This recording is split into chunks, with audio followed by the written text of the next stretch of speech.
All right, guys, I'm out here.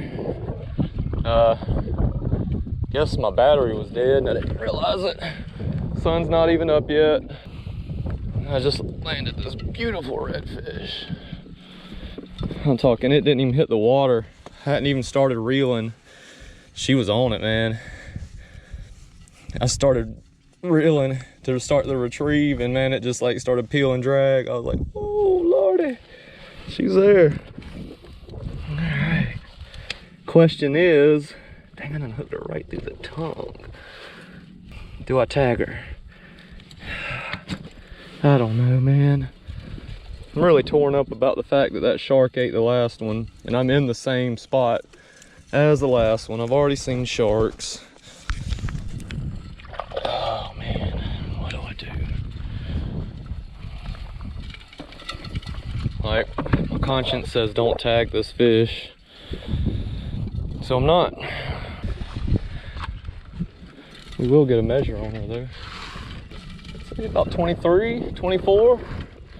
Pretty fish though, pretty solid. She definitely put up a good fight. We're gonna get her back in the water. Good fish.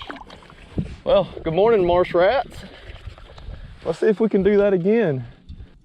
That's beautiful out there. You can see the sun just through the fog. Sun just come up.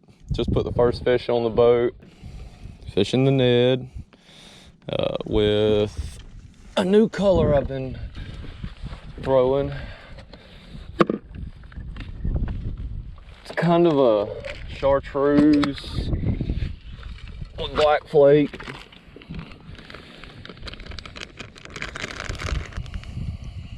It's got some little small chartreuse flake in there as well. And she was on it, man. So we're gonna, I know there's more fish here. We're gonna get baited back up. Put some juice on there. Put it back out there. So this is kind of part of learning a spot. I've been, I guess, how I kind of work an area is I'll visit it. If I don't see any fish, I'll just leave it alone for a couple months. Come back. You know, if it looks real fishy, there's usually fish there. So at some point in the year, so I give it a couple months and I come back. If I don't see fish, you know, same deal. Give it a couple months, come back.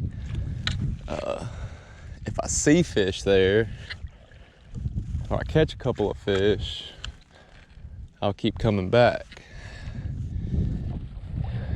And working different tide stages.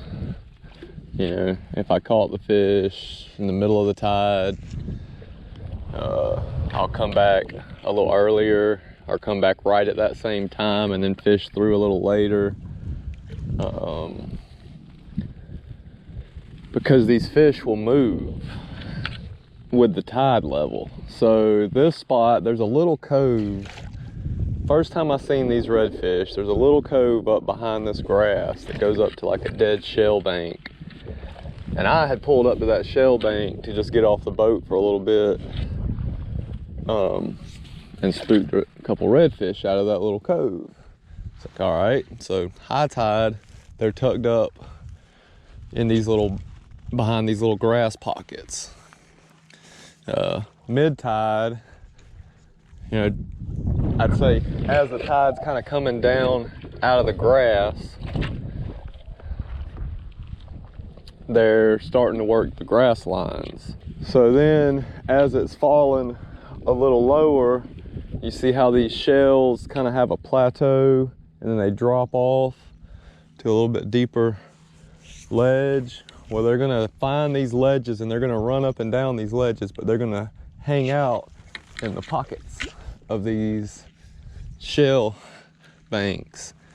And so at every tide stage, there's a spot where they kind of hang out. And they're moving between I don't know what that was. I wasn't paying attention, but it was pretty big.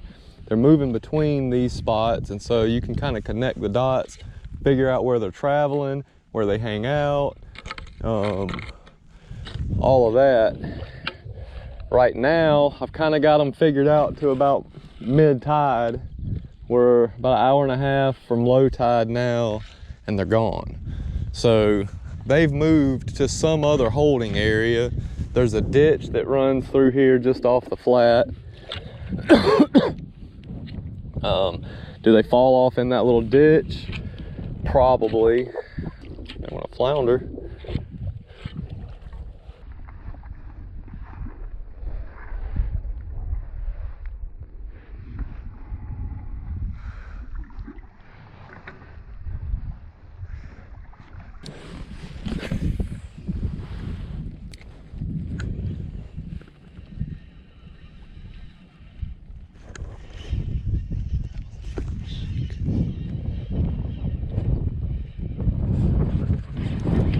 Time.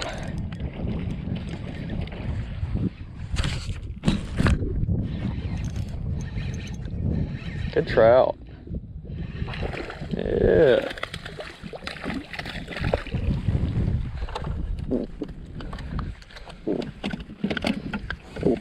Chill out.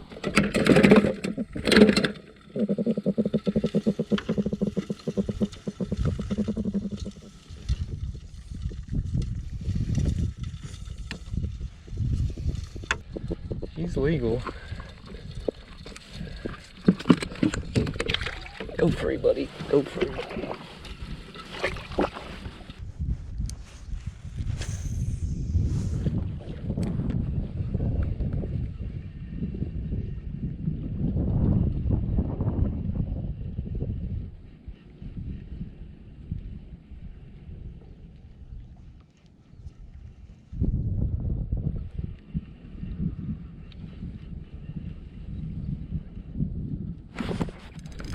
Got him. What do I got? Little redfish. Nice.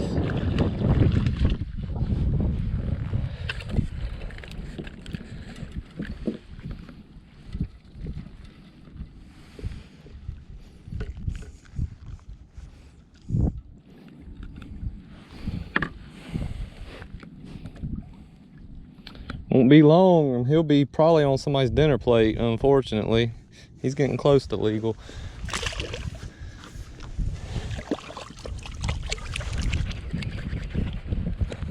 Man, we've got a really good population of small redfish this year, and that is awesome.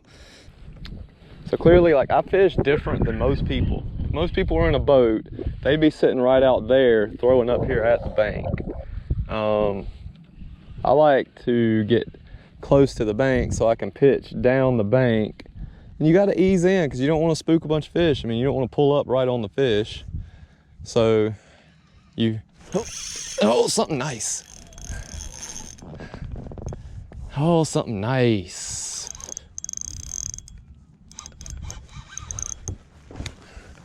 What is this? Something nice. Going for a little ride, guys. Going for a little ride. Sorry to interrupt the lesson here. Man, I'm about to get spooled by something, guys.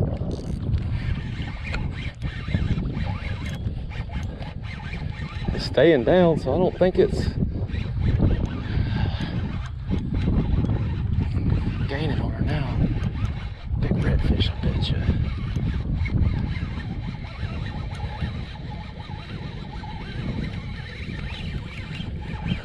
I don't think a shark's gonna eat my piece of plastic sitting there. Man, it feels like one.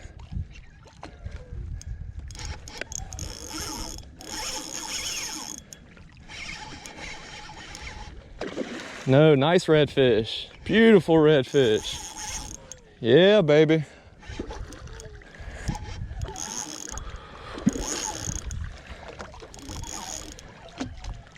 She is like straight towing me.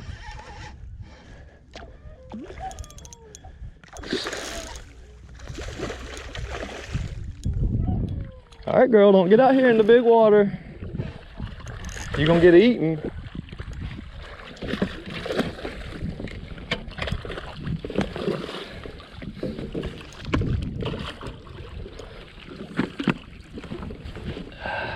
Yeah, there we go. An assortment today.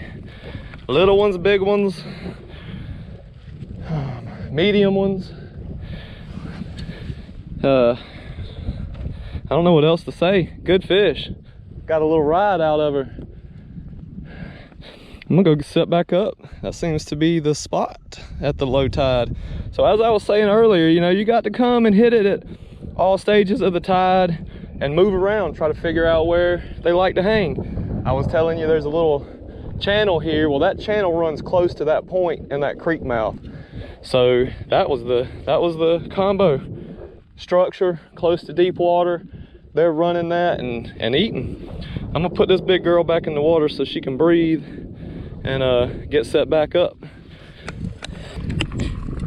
I guess I'm gonna have to retie because old Ned got all she wanted on that one. All right, so a little bit about that hookup. As soon as I felt that it was a big fish, I pulled my anchor pin. In a big bay boat or something like that, this isn't gonna apply as much, but if you have a small Carolina skiff or a little flats boat or John boat or solo skiff, micro skiff type deal, pull your anchor as soon as you start trying to fight a big fish. Let them tow you around, because you can tighten your drag, and they can only apply, probably on my boat, maybe 4 or 5 pounds of pressure before it just pulls the boat. And so I can shorten the distance and not get spooled by just letting them tow me around and reeling, you know, keeping pressure on them. And soon enough, they're gonna, you know, wear out, and you land them. Then you just take your time, get set back up. That one was completely dead sticking it out there. I do that. I don't know if anybody else does that. Cast it out and just let it sit for a minute. A lot of times when you cast and you land right over a fish, they spook off, immediately turn, and slowly reapproach whatever come in the water, because stuff falling in the water is a lot of times food. Sometimes it's not. He's gonna spook off, turn around, come back, and look for what fell in the water. So a lot of times, just cast it out and let it sit for a second. Oh, that was a fish there. Just letting it sit.